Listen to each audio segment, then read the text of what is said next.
Shut up and sit down.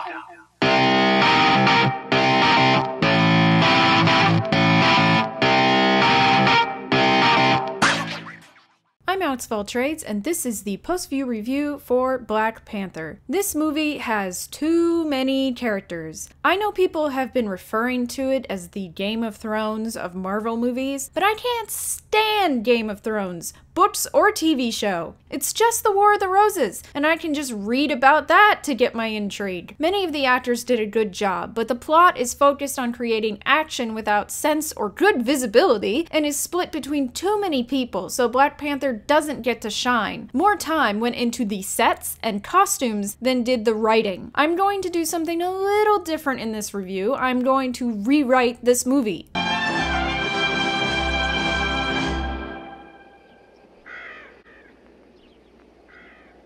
A lot of the performances were really well done in this movie, especially Denai Guerrera, Martin Freeman, Letitia Wright, and Winston Duke. I really love Winston Duke. But the actors can't prop up this badly constructed narrative.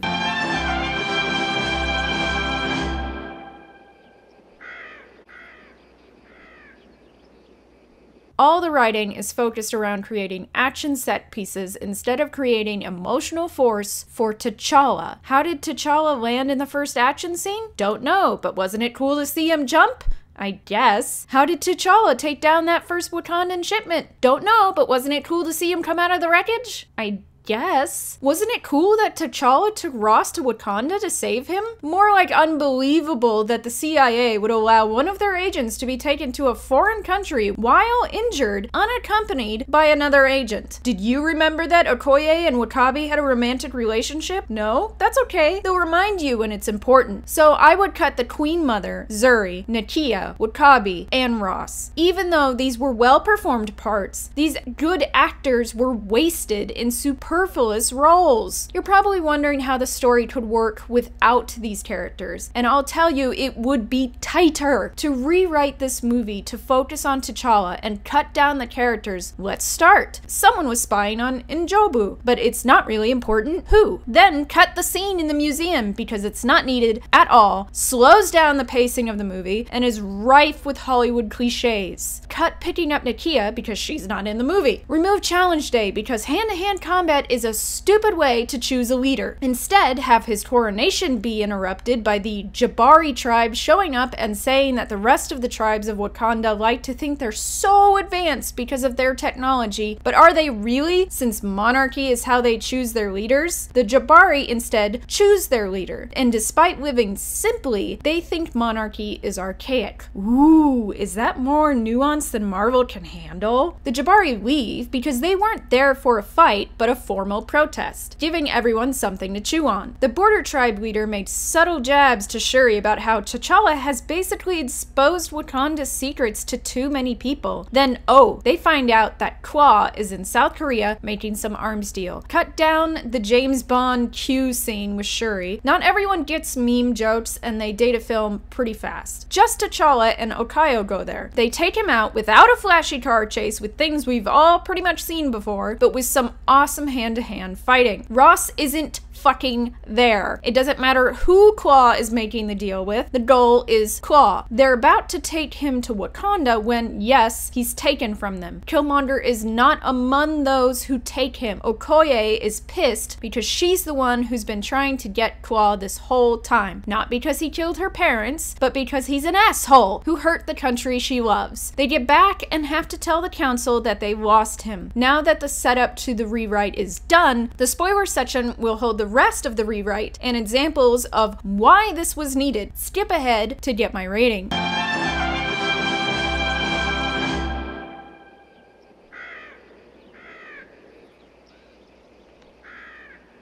Meanwhile, the Mercs bring Claw to Killmonger, and yeah, Killmonger kills him. He brings his body back to Wakanda. That's the end of Act 1, because if you also cut all the overly long and very fake-looking CGI establishing shots, shoot in an actual African country instead of Georgia, for fuck's sake, or at least shorten those shots, that would all go by relatively quickly. Now, Killmonger isn't among the Mercs to take Claw from T'Challa and Okoye, because if he's recognized, as he was by his ring in the actual actual movie, T'Challa could have and should have said, "Oh, you claim to be a citizen of Wakanda, eh? Well, you're the one who stopped us from apprehending Klaue, so arrest him for treason and lock his ass up." So that was pretty dumb. Instead, there's no way to tell that Killmonger is the reason they didn't catch him. But how does Killmonger take over if there is no challenge? Through fucking words and a coup. He convinces some members of the council that T'Challa has abused the power of the Black Panther and exposed Wakanda to the scrutiny of the CIA and other government organizations. They can't all keep quiet. And surprise, he's convinced most of the border tribe, whose main job is to prevent the world from getting too close to Wakanda, and they stage a coup. With the help of some other tribes, T'Challa and Shuri barely escape Wakanda with their lives, but he's injured and sees how horrible the rest of Africa has it when he has to be healed by the methods that a lot of Africans have to go through, deciding that the elitism and xenophobic attitude of Wakanda actually makes them the bad guys, sitting up in their ivory towers, so smug that they've got it so good when everyone else is miserable and dying. Meanwhile, Okoye had been convinced that Killmonger could be right and does her job, but there is still infighting among the tribe leaders, and she's trying to unite them for the common good of Wakanda. Killmonger asks her to look in the records to find out who the other war dog in Oakland was. When she gets him the information, he tells her to arrest him for treason. She is shocked, but arrests him, figuring that it will soon be cleared up. Turns out, he's planning a public execution for his first act as king to show everyone that defying him in any way, including through legal acts that happened in the past, will be punishable by death. After recovering somewhat, say about a week, T'Challa and Shuri decide to go to the Jabari tribe to convince them to help overthrow Killmonger. There they find out about the coming execution. M'Baku is not willing to help T'Challa because the Jabari barely recognize the sovereignty. T'Challa bargains that if the Jabari help him overthrow Killmonger, then he will give the Jabari what they want: leadership by choice. Shuri protests, but T'Challa says it is the only way to save Wakanda. The scene cuts with M'Baku considering this because you have to have some intrigue. Finally, we come to the climax at the public execution. So it is Okoye's job to kill the man, and she is clearly conflicted about this. Killmonger is there telling the crowd that this is about treason, that he killed a member of the royal family. In the crowd, disguised, we see T'Challa and Shuri. He says we have to stop this. She asks how. He throws off his disguise and breaks through to the stage of the execution. People are shocked. Lots of gasping. Okoye stands between T'Challa and Killmonger, spear pointed at T'Challa, but she does not strike. Our baddie and good guy start mincing words in front of the crowd. T'Challa tells the crowd that the prince was not killed in a fight, but lawfully executed for treason. Gasps. Yes, T'Challa knew. It was provable that he sold out the border tribe's methods of defense to Klaue. Okoye is shocked and just stands between the two now, spear lowered. The spy confirms this. T'Challa says the execution was quietly done because they didn't want to stain the royal family, and that they did not know that he had had a child. Killmonger asks how they could not know. The spy says he only started following Njobu a few months before he betrayed Wakanda. Killmonger is shocked but still angry. He can't get over how angry he is. Do you think that changes anything? He asks. I will not give up the throne. This man will still pay for what he did. Okoye faces Killmonger and says no. Boom. Now she gets to make a decision instead of being backed in her actions by stupid traditions. So nyeh. T'Challa says to the crowd that the time of thrones is past, as is the time of hiding, that it is time for the people of Wakanda to choose for themselves. The people cheer. Okoye yells yes with the crowd. The Jabari reveal themselves by singing Who Let the Dogs Out. Not really, but they do start barking? Is barking the right word? Their support. Killmonger attacks Okoye and the fight starts. The Jabari immediately stop anyone who would come to Killmonger's aid. Okoye is injured relatively quickly, and it comes down to a fight between Black Panther and Killmonger, which T'Challa wins in front of everyone. It is sad that Killmonger couldn't get over his bitterness. Denouement happens with T'Challa saying how it is time for Wakanda to choose her own path. Now, I don't usually rewrite movies in this feature, but I felt like there was something here, but that the movie is overly complex. The most emotional weight in the movie is the scene wherein W'Kabi realizes that the fighting is destroying Wakanda. But shouldn't the most emotional weight be with T'Challa instead? Isn't the movie called Black Panther?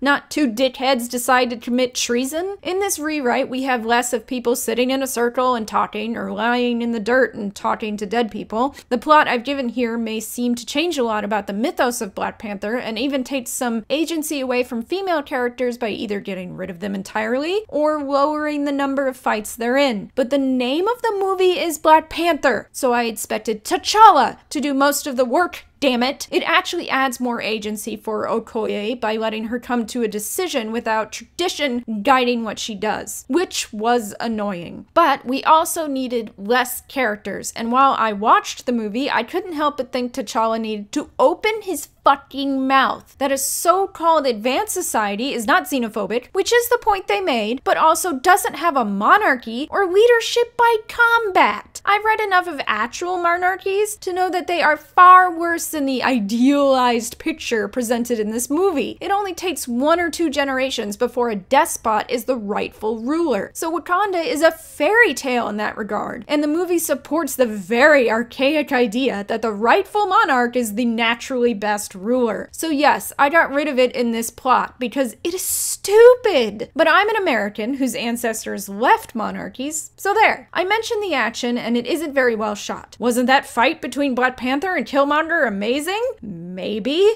if we could see any of that supposedly awesome choreography, since they were both in black and in a nearly all black environment, and most of it was CGI. Wasn't Killmonger so well written that all the emotional force was with him? Aren't you happy that the villain wasn't meh now? Maybe if Michael B. Jordan was a better actor and the movie was called Killmonger instead of Black Panther.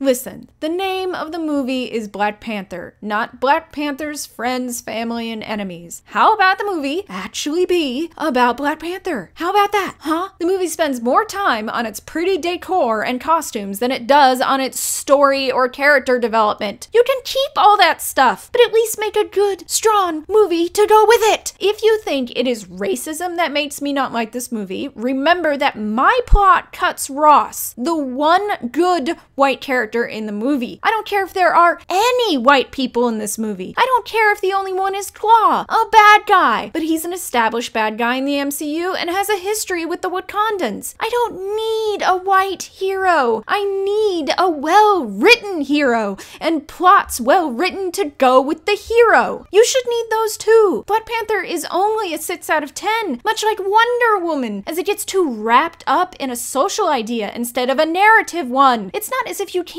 make a good movie around a social idea, but the narrative has to be great for a social idea to mean anything in a work of fiction. Quit acting like minority demographics are a separate species and just write a good movie. Black Panther should be called Everyone But Black Panther. This was PostView Review, and if you enjoyed this video, please give it a like, share, subscribe, click that bell, leave a comment below, visit my blog at empatheticwriter.wordpress.com, and follow me on Patreon for exclusive content and a shout out on a video. Merch, merch, merch, merch, merch, merch, merch, merch, merch, merch, merch. Yeah! Check out my new shop at cafepress.com/AlexofAllTrades for all kinds of products with my face on them.